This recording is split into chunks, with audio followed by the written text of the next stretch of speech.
शांत व्यक्तिमत्व सुद्धा आहे, ज्ञानी तर आहे त्याच्यात काही वाद नाही, अधिकारी आहे त्याच्यातही काही वाद नाही, पण अगदी केल्यानंतर त्याची फलप्राप्ती काय याचं चिंतन या अभंगात नाथबाबा करतात.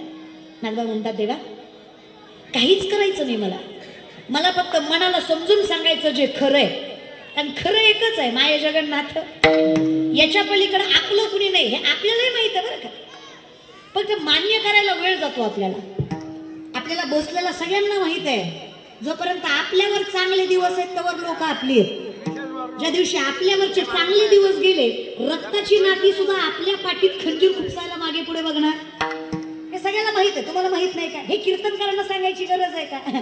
माहित आहे, पण कीर्तनकारांना काय सांगावं ते माहीत असून सुद्धा तुम्ही त्याच्यावर अंमलबजावणी करत नाही, त्याच्यासाठी काय करायचं ते सांगितलंय आपण.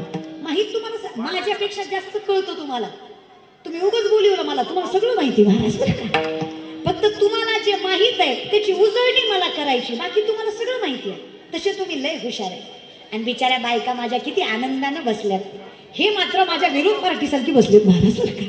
तसं काय यांचा माझा काही विरोध आहे पुरुष मंडळीचा, अपक्ष उभं राहिल्यासारखे बसलेत ते माझ्याकडे, ते एकदम असे ॲटिट्यूड मध्ये बसलेत. तू बोल मी हाय, तू बोल मी बसलोय, तू बोल मी ऐकतोय, तू बोल येणार नव्हतो मी तुझं नाव ऐकून आलोय, बघतोय कशी करती बोल.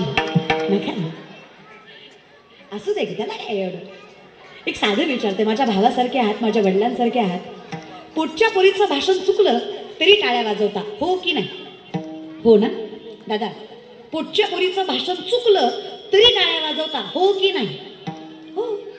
ज्या दिवशी पोटच्या पोरीत आणि व्यासपीठावरल्या पोरीत फरक वाटणार नाही ना, त्या दिवशी कीर्तन नाही कळलं तरी पांडुरंग तुमच्या दारात नांदेल, हा विश्वास मी तुम्हाला देतो.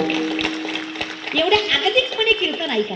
दादा वाटू द्या माझ्या रक्ताची बहीण कीर्तन करतीये, वाटू द्या माझ्या पोटची पोरगी कीर्तन करतीये, माझं आगोड कीर्तन तुम्हाला गोड लागेल, माझं ओबड धोबड कीर्तन तुम्हाला चांगलं वाटेल, कारण त्यात तुमचा भाव शुद्ध असेल. परमात्म्याचं तसंच आहे हो दादा, देव आगोड संसार गोड करतो, फक्त देवाला म्हणा माय जगन्नाथ तू माझा मायबाप आहे म्हणा. देवा अवघेची त्रैलोक्य आनंदाची. माझ्यासारखा आनंदी मीच आहे रे विठ्ठला. माझा आनंद तुझ्याशी संलग्न आहे, मग माझं आयुष्यही तुझ्यासा संलग्नच असावं.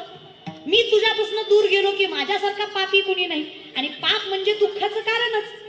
पाप आहे ते दुःखच आहे ना, आणि दुःख आहे तेच पाप आहे ना. माणसं सहज विचारतात ताई पाप काय असतं. राहायला घर आहे, खायला अन्न आहे, माणसं मागे पुढे फिरतायत, तरी तोंडावर 12 वाजल्यात, अजून काय पाप पाहिजे तुम्हाला. हेच पाप आहे, दुसरं